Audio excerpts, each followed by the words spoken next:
Hey there, responders and RMPs. Chrissy Brooks here with hypothetical for week ending 9/6 of 2025. It is September already, so happy fall to those of us who are fall lovers. Hopefully get some cooler air coming in pretty soon. So here's our decision tree. We're going to work through this decision tree and response sheets, reading every word out loud because it's good practice and it's going to keep our mind fresh. So here is our scenario. A box with a poison 6, packing group 3, hazard label, and the markings UN 1888, chloroform, 6.1, packing group 3, RQ, is leaking on a belt. RQ is indicated on the hazmat shipping papers. There is a small puddle of liquid pooling under the box, and the corner is wet. There are no fumes that irritate the skin, visible fumes, smoke, or irritating odors. Answer the questions below based on this scenario. So I'm going to go ahead and pause, let you guys go through your decision trees. Once you get through your decision tree, come on back. Let's go ahead and pause now. All right, so we are back. And as we go through our decision tree, of course, this top box, we're going to get no.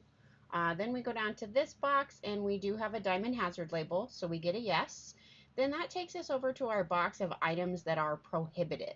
Now, if we're reading this, poison 6, toxic 6 is indeed on the prohibited list. Every time that we get a prohibited item, we also need to check our prohibited poster. This should be on page 17 of your decision tree.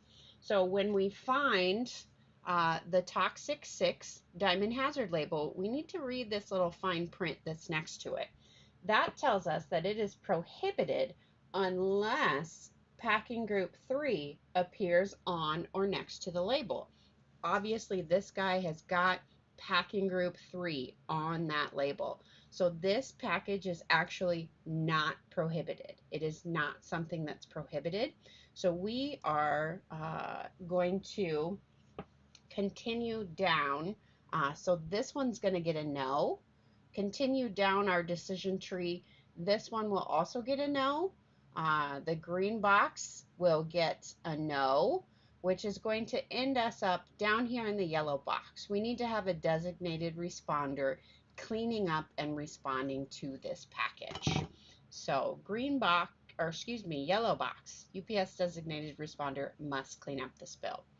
And then the response sheet or containment sheet that we're going to utilize, we are going to use our, there is one for poison 6, packing group 3. So here it is. That is the response sheet that we're going to use. And I believe when we're in our response sheets that it is the very last, nope, second to last, page 12. So page 12 in your decision tree should have your packing group 3 poison 6. So what did the response sheet or containment sheet tell you to do specific to this damage? So as we are going through our action steps, keep all sources of ignition away from the substance. Avoid any activity that will cause the material to become airborne. Solids, clean up all spilled solid material, no absorbent is required. Liquids, to avoid any potential reactions, use only Zepsorbent until all liquids are absorbed and the proper Zep consistency is met. Stir the wooden stirring stick until the mixture appears dry. Do not add any sodium bicarbonate to this material. Place the absorbed material into a lined spill tray using a plastic shovel fiber broom in our plastic dustpan. Ensure all spill residue is removed from the spill location. Transport your package to the service center for further processing. So, do not add any sodium bicarbonate to this material. So we're going to check mark that one. And hopefully you can get in with your token. If not, reach out. I will try to help you, or your health and safety supervisor will help you. And then I know that I need to access this waste disposal flow chart for every leaker that I dispose of, and I know how to get to it electronically, in our ETT quick reference guide. So we're gonna, if you don't, click here. It's gonna take you to a nice YouTube video that's gonna show you how, but we're gonna go through this waste disposal flow chart. So spilled or leaking liquid or powder, surrender to the DMP.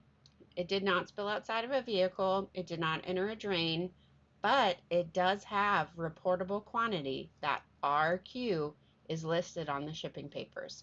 So we are going to need to notify our environmental coordinator. So that is the box that we're going to end up in. Yellow box, notify your environmental coordinator. All right, what do we do with those Ricker Clean containers? We're going to throw those away, of course.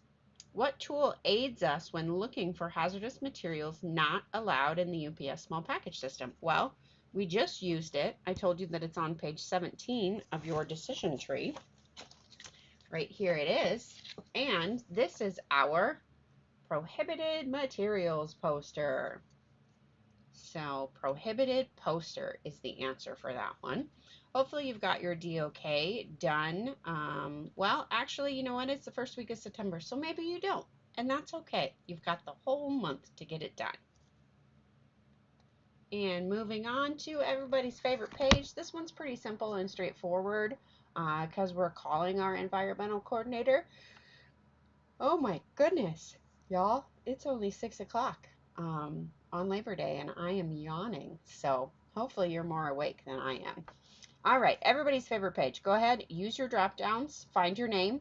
If you are not on there, please reach out to your health and safety supervisor or your transportation compliance supervisor because your respiratory indicator is off and that is not good. And then go ahead and make sure that you are clicking that last brown button. I've run into a couple people in the last couple weeks who have not been clicking this brown button, so their stuff isn't getting submitted, and then they're not getting credit for the work that they do. Be sure and get credit for the work you do. Be sure and have a great week. The weather's supposed to be a lot cooler, hopefully a lot nicer out there, and everybody just be safe out there. We'll see you guys next time. Have a good one.